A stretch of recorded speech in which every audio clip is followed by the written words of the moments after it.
नमस्ते बच्चों। जलहस्ती की कहानी आप लोगों ने क्या कभी सुनी है? आज मैं आप लोगों के लिए लेकर आई हूं एक कहानी, जलहस्ती की दुम। बड़ी मजेदार कहानी लग रही है ना? है तो मजेदार, लेकिन बड़ी शिक्षाप्रद भी है। आइए सुनाती हूँ मैं कहानी, जलहस्ती की दुम। अम्मू एंड यू चैनल पर, जहां मैं हूँ अम्मू और आप सबके लिए हमेशा मैं बड़ी रोचक और शिक्षाप्रद कहानियां लेकर आती हूँ। तो बहुत समय पहले की बात है, बहुत बहुत बहुत बहुत समय पहले की बात है, जब पृथ्वी पर जंगल ही जंगल था। घने घने जंगल थे और उन जंगलों में कौन रहते थे? जानवर। हर किस्म के जानवर, जंगली जानवर, उतने खूंखार जानवर भी नहीं, सब प्रकार के जानवर उस जंगल में रहते थे। अब रहते तो थे घने घने पेड़ पौधों के बीच में। इतने ऊंचे ऊंचे पेड़ थे, किसी किसी जंगल में तो अंधेरा ही छाया रहता था, इतने इतने ऊंचे पेड़ होते थे। अब जब इतने पेड़ पौधे होंगे, नदियां होंगी, जानवर होंगे, तो और कौन होगा? कीड़े मकोड़े भी होंगे। उनको भी तो भाई रहने का हक है, तो कीड़े मकोड़े भी रहते थे। और सारे जानवर जो रहते थे ना, किसी के भी पूंछ नहीं थी, सब पूंछ कटे थे, पूंछ कभी उनकी हुई ही नहीं थी। केवल जंगल के जो राजा थे, सिंह, सिर्फ उनकी पूंछ थी। अब ये जितने कीड़े मकोड़े थे, खासकर मच्छर, उनको तो बड़ा मजा था, क्योंकि वो सारे जानवरों के शरीर पर बैठते, उनको काटते, उनका खून चूसते, क्योंकि वही उनका भोजन था। और सारे जानवर क्या करते? छटपटा के रह जाते, बड़े परेशान होते। मच्छर को भगाए कैसे? कभी इधर कभी इधर कभी इधर, कहीं पर भी बैठ जाते। सिंह तो अपनी पूंछ से हवा करता और मच्छरों को भगाता, लेकिन बाकी जानवर क्या करते? बड़े ही परेशान जब हो गए, तब वो राजा सिंह के पास आए और बोले, महाराज, हम सब की एक बड़ी भारी समस्या है। ये मच्छर और अन्य कीड़े मकोड़ों ने भी हमारी जान को दूभर बना के रख दिया है, जीना दूभर कर दिया है। काट काट के देखिए, सब हमारे शरीर पर कितने सारे घाव हो जाते हैं। हम उनको कुछ नहीं कर पाते हैं, तो नन्हे नन्हे।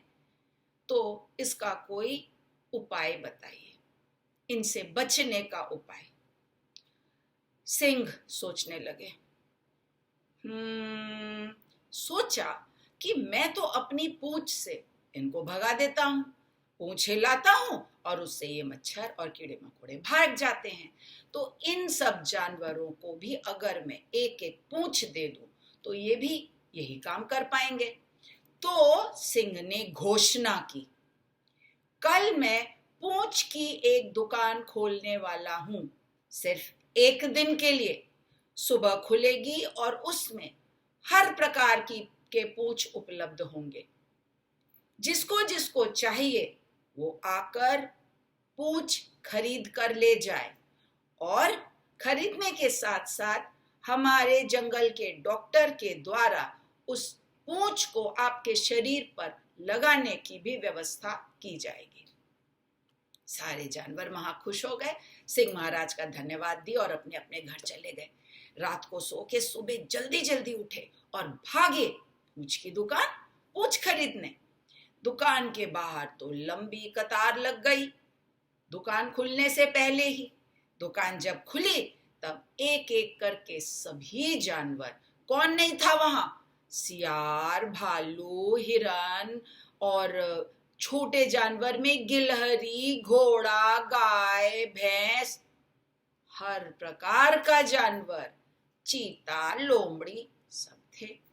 हाथी तक पहुंच गया था।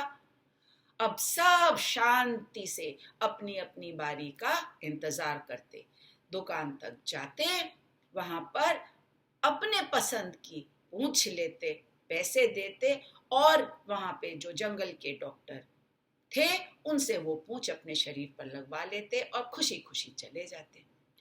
अब महाराज जलहस्ती थे, बड़े ही आलसी प्रकृति के, आराम से सो रहे थे। बोले अरे भाई इतनी सुबह जाने का क्या मतलब है, नींद खराब करके। आराम से जाऊंगा, जब जाऊंगा पूछ तो मिल ही जाएगी, पूछ का क्या है, दुकान खुलवाइए पूरे दिन खुली रहेगी। मैं तो आराम से भाई दोपहरी के बाद जाऊंगा, सोकर खाकर। अब जलहस्ती महाराज ने यही किया। जब वह झूमते झामते आराम से पहुंचे, कतार में जाके खड़े हो गए, तो देखा वो तो आखिरी जानवर थे कतार में। जब उनकी बारी आई तब सारे अच्छे पूंछ खत्म हो गए थे, मोटे पूंछ, लंबे पूंछ, सारे पूंछ। छोटी सी एक पूंछ केवल वहां पर पड़ी थी। अब जलहस्ती बोले मुझे क्या पता था सारे पूंछ खत्म हो जाएंगे। शोर नहीं मचाओ, एक पूंछ बची है, जब आए हो चाहिए तो लो, नहीं तो चलते बनो, जवाब मिला। अब मरता क्या ना करता, जलहस्ती ने वही छोटी सी पूंछ खरीदी और जंगल के डॉक्टर से अपने इतने भारी भरकम शरीर पर वो छोटी सी पूंछ दुम लगवा ली। अब सब जानवर बड़े खुश, मच्छर कीड़े मकोड़े पास भी न फटकने देते, अपनी अपनी पूंछ से ऐसे ऐसे चलाते, हवा करते और उनको भगा देते। लेकिन जलहस्ती अपनी छोटी सी पूंछ को फटकारता, उतने बड़े शरीर का कुछ भी हिस्सा उस पूंछ के अंदर आता ही नहीं। केवल पूंछ पीछे इतना इतना झूम झाम के किसी काम की नहीं थी। उसने सभी जानवरों से पूछा, भाई मेरी इस छोटे से दुम का मैं क्या करूं? सबने सहानुभूति जताई और कहा, जलहस्ती भाई इसमें हम सब क्या कर सकते हैं, अब तुम ही इतनी देर से आए कि सारे पूंछ खत्म हो गए थे। अब बताओ, गिलहरी छोटी सी है, उसने इतनी लंबी पूंछ ले ली, लटकती है पूंछ, इतनी लंबी पूंछ की उसको जरूरत नहीं मच्छर भगाने के लिए, लेकिन पूंछ थी उसने ले ली। लेकिन आप इतने बड़े भारी भरकम, आपके हिस्से में तो ये छोटी सी पूंछ आई, अब क्या कर सकते हैं?